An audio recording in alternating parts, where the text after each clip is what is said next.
Canelo Alvarez got pieced up by Dimitri Bivol. Better late than never. This is your boy JG. This is the Punch Report. I told you exactly how it could happen. I'll tell you the one thing I was surprised about in this video. Let's go.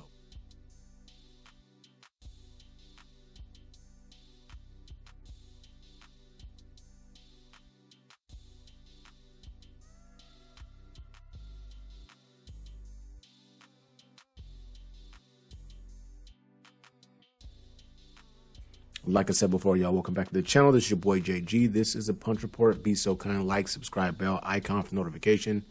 Best boxing breakdowns on the internet. Maybe. I think so. Let's get into it.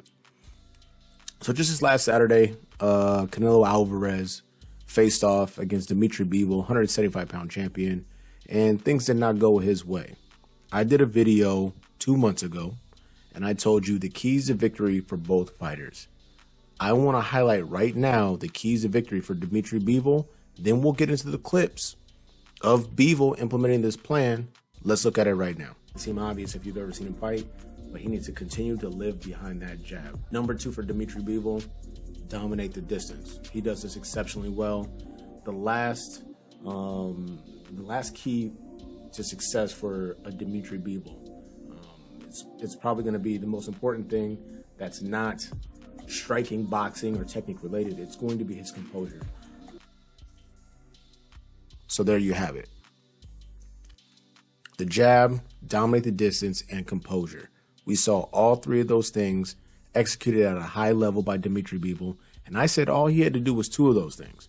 Do 2 of these things at a high level, and you will get it done, or have a chance to get it done against Canelo Alvarez. But still, in this video, I will highlight the thing that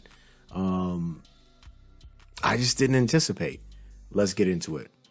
We look at clip number 1 right here, the jab.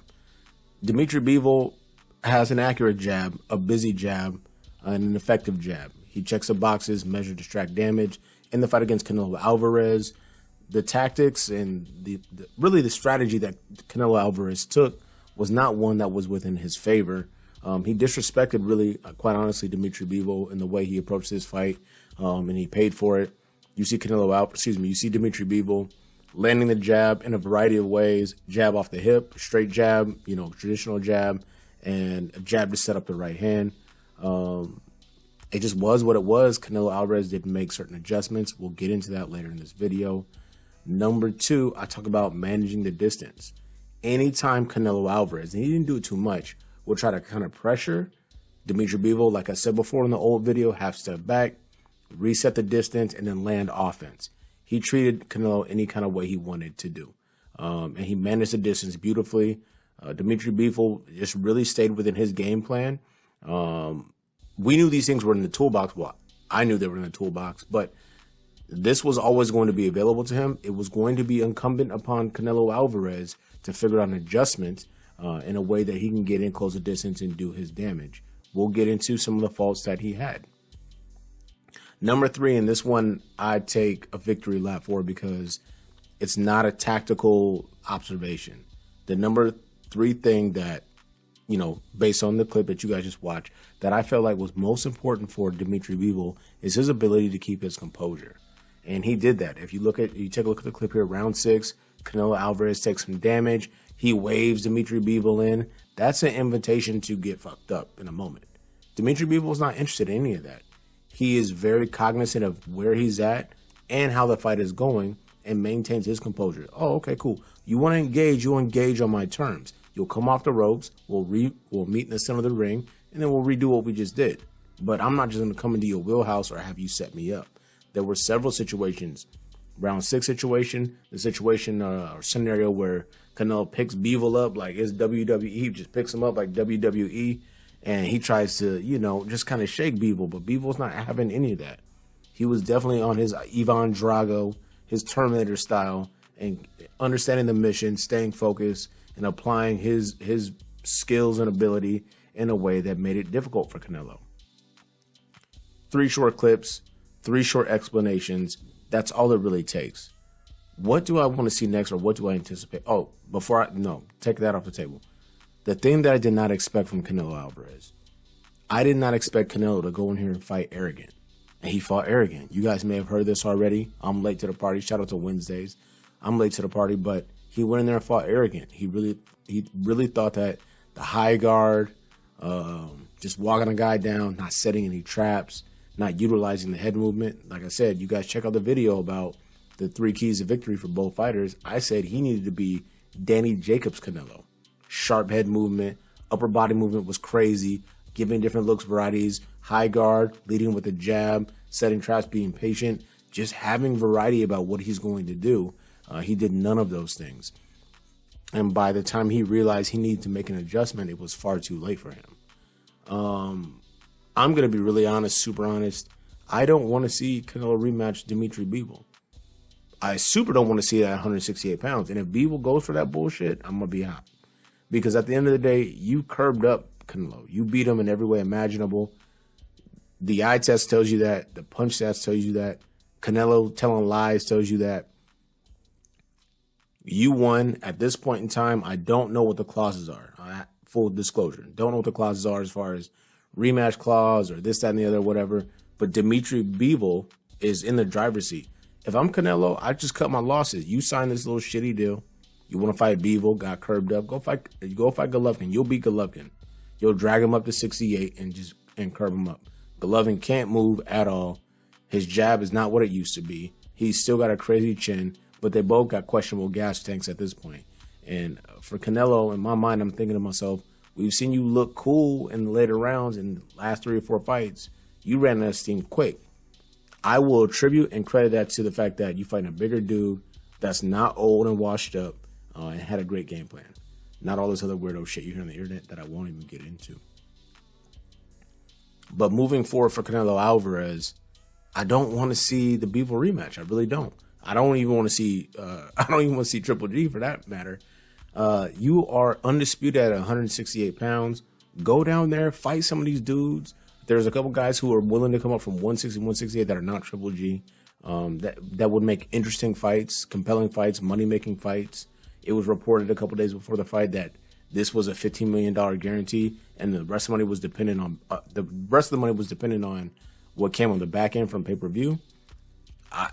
I don't know, and I'm not even gonna look into it, but I'm gonna tell you right now, I don't think this fight did crazy numbers. And the other thing that I feel like is interesting is this. Canelo Alvarez just fought last Saturday, the face of boxing. I'm not even disrespect like that. Let's just call him the face of boxing. He lost, and we're talking about it, but I feel like the shockwaves were not that significant.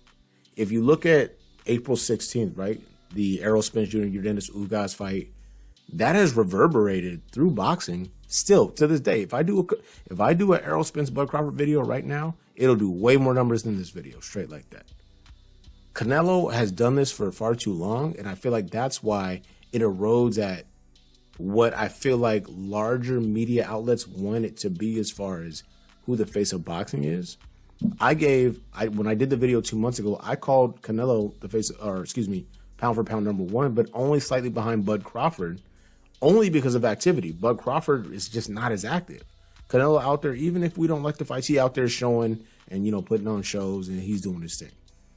But at this point, you fighting guys that are not named known before they beat you. And the guys that you do beat, who's checking for that?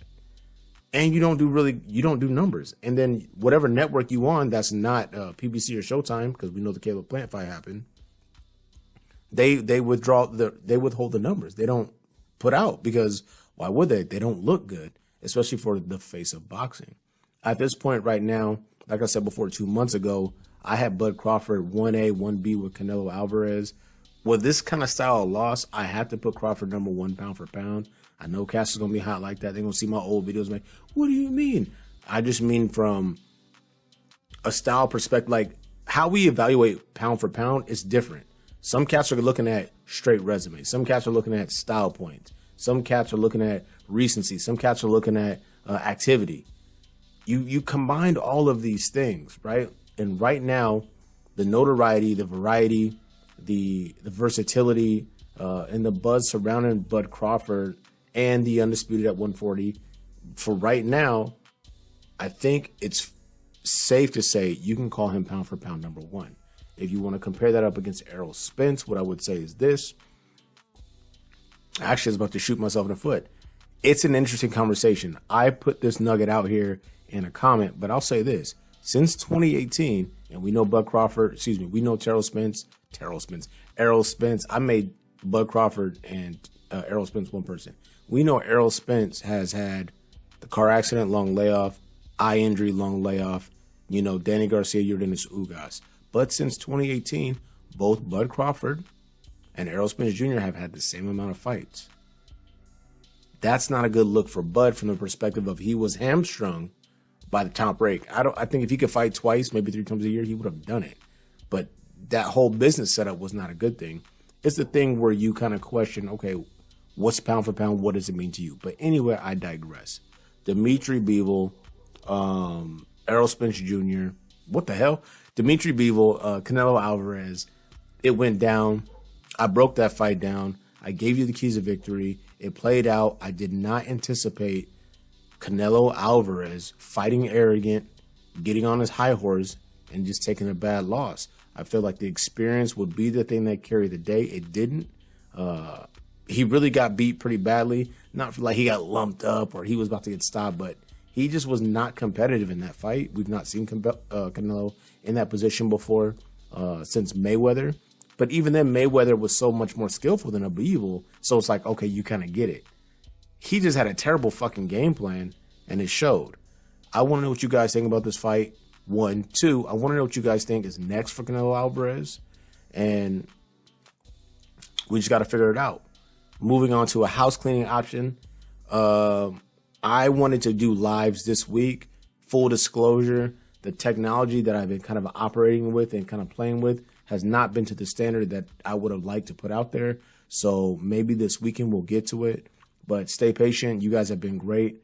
I don't want to settle and be looking like a pixelated Minecraft character trying to give you guys content. So we got to revisit that, but it is coming soon. Support's been love. You guys have been great. This is your boy JG. This is a Punch Report. Like, subscribe, bell icon for notification. We out.